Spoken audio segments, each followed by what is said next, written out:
Hello, class. Thank you for being with us today. This is an experiment, an experimental lesson. It's called the flipped classroom. What is the flipped classroom? Well, this is a new idea that was invented by Aaron Sams and John Bergman, and it was already experimented at the Woodland Park High School in Colorado. Flipped means turned over, upside down. So this is a lesson that is completely different from the ones that we're used to in class. By the way, this is your Easter vacation, your Easter holidays, and you just happen to see me, your teacher. Well, I hope you're happy about that. Well, what are we going to do? I'm giving you a video lesson, but no homework. Actually, I will give you some preparatory things to do in class as classwork. Isn't that nice? So nobody can find their excuse anymore about not doing their homework, like, teacher, I forgot my notebook at home, teacher, and this and that happened. So I will give you some guidelines and resources directly on this video so that next time we're in class, right upon returning from the Easter holidays, we will work on the concepts and contents and the given instructions here in this video. And here you will be able to build up some knowledge and finally find some of the solutions working together with your classmates and with me as a tutor and as a coach in the class. So don't worry, never fear, teacher is here. And of course, each and every one of you will be given the opportunity to participate and, of course, to improve your grades. All right, today's topic is the poems of Elise Ciarenz in Odiarmene, a translation and collection by Mario Verdone. Let me give you some information about Elise Ciarenz. Perhaps you've never heard about him. Well, he was born in 1897 in Kars. In 1915, he went to Moscow to follow the revolutionaries, and he soon sided with the Bolsheviks. He is actually an Armenian poet, one who believed in futurism. And he also believed in his country that he called my country, Nairi. In 1817, alongside Mayakovsky, Elise Ciarenz became the most representative poet of the Russian Revolution. His poetry is full of pathos, and it is dedicated, first of all, to the innermost soul of poetry and to the mass population. So its meaning is associated with the civil and political commitment of the poet.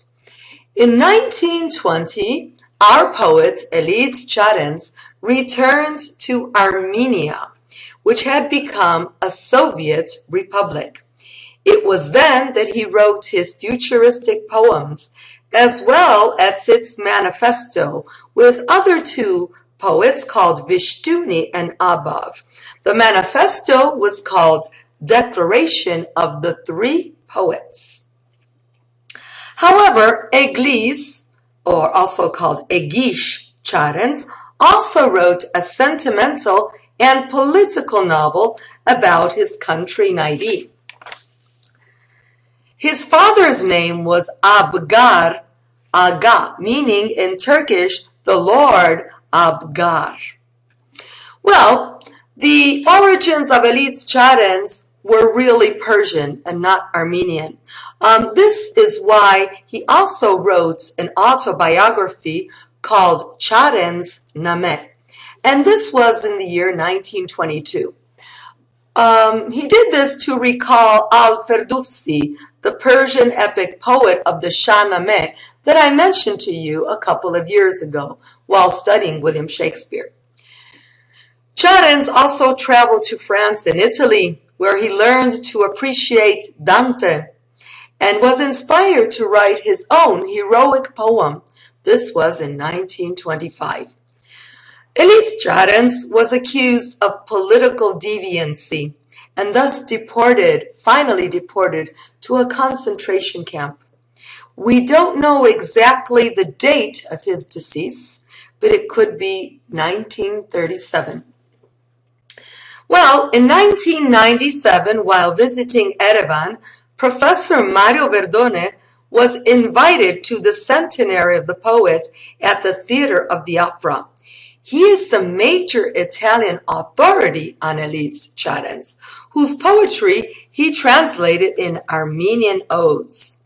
And this was an edition by Alessandra Olivieri. I will show you the book right here.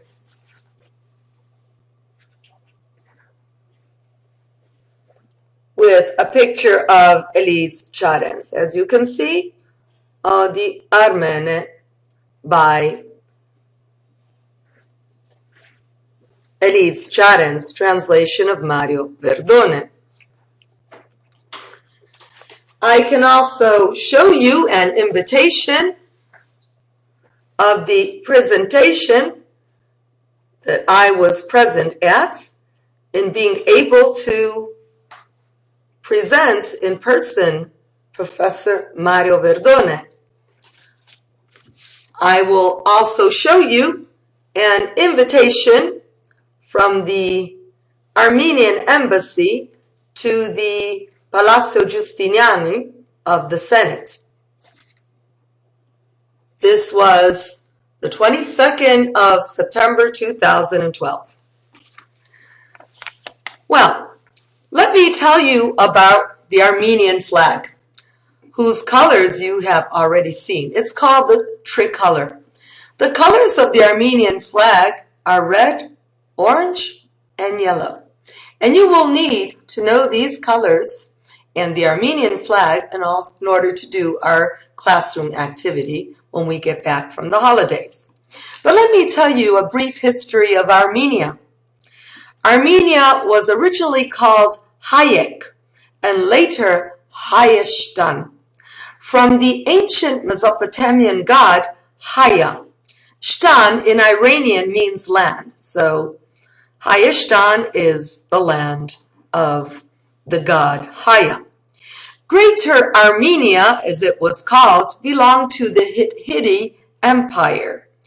Yerevan is the modern capital of Armenia, and it dates back to the 8th century BC. The Kingdom of Armenia soon fell under Roman rule. In 301, Arsacid Armenia accepted Christianity as a state religion. But later in history, the country surrendered to Byzantine, Persian, and Islamic rule.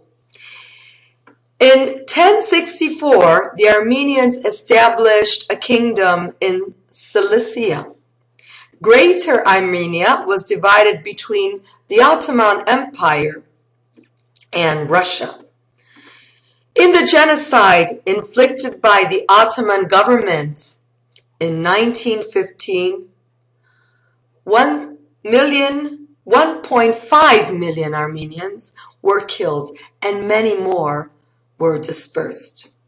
The First Republic of Armenia goes back to year 1918. In 1991, the Republic of Armenia was finally founded.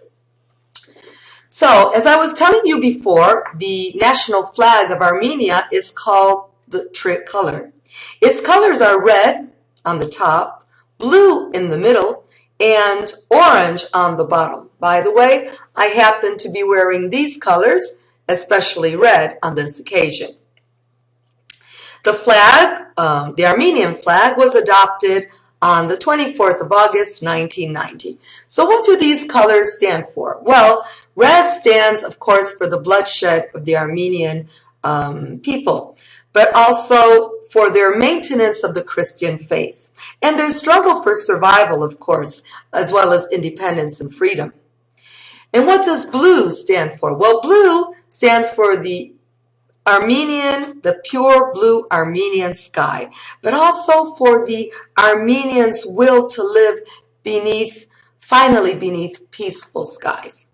And what about that yellow apricot or orange? Well, orange stands for the country's courage, but also for the creative talent and the hard-working nature of the Armenians. Well, before we conclude, and you have some questions at the beginning of the video, I'm going to read you the 5 poems by Elise Ciarenz, translated by Mario Verdone. Okay, the first poem is on page 16, and it's called Le ali di bronzo. It's in Italian, and be able to understand and translate in English and to answer questions on poetry. Strepita il mondo in travaglio, sbattono violente sul mondo le ali di bronzo del rosso avvenire. Come un gabbiano di ferro, la mia rossa volontà, ecco, vola lontano dal mondo. Con ali di ferro vittoriosa risuona su campi di lotta, vicini e lontani. I'm going on to page 31 in Mario Verdone's translation. It's called Che potevo fare? Che potevo fare, sorella, quando non c'era più nulla, né l'ala forsennata della mia anima azzurra, né la neve di pace dei tuoi occhi vergini. Le mani magre, pallide, assetate, protendevi, forse a nord o a sud, chissà, oppure verso l'ombra del sole, all'anima. Che poteva fare l'anima mia appellandosi a te, al tuo ricordo, ormai magico sogno, sogno di neve, sogno infuocato di sole. Going on to page 34 and 35, viola, nell'azzurro dei tuoi occhi umido e puro il sorriso d'oro, la nebbia triste del tramonto sulle tue guance e come sussurro di spighe non raccolte nel nostro stanco cuore l'attesa che il gelido vento veloce irrompa. Le ombre scendevano e abbracciavano il tuo volto, l'anima mia, si oscurava riarsa la lontananza dell'anima come sera. I sogni, sorella, erano colori, appassiti nella nebbia, appassiti nell'ora del tramonto viola. Soma, lo so, sei una fanciulla, una sorella celeste, che dai ai nostri fiori sacri veleno, angoscia e profumo. La tua rugiada discesa dal cielo tutte le piante genera, sorella. Vivi nelle nostre piante sacre, dolci e terribili. Da quelle piante noi traiamo bevande, vino di fuoco ardente, ed inebrianti del liquore sacro ti desideriamo. Bruci, Soma, nelle nostre vene, tu come vino, ebbri di te, noi pure vogliamo che sia fatta la tua volontà su questa terra. I rossi destrieri. Corrono veloci i rossi destrieri dal morso di schiuma, i ferri incandescenti avampano, gli zoccoli sprizzano fuoco e fiamme.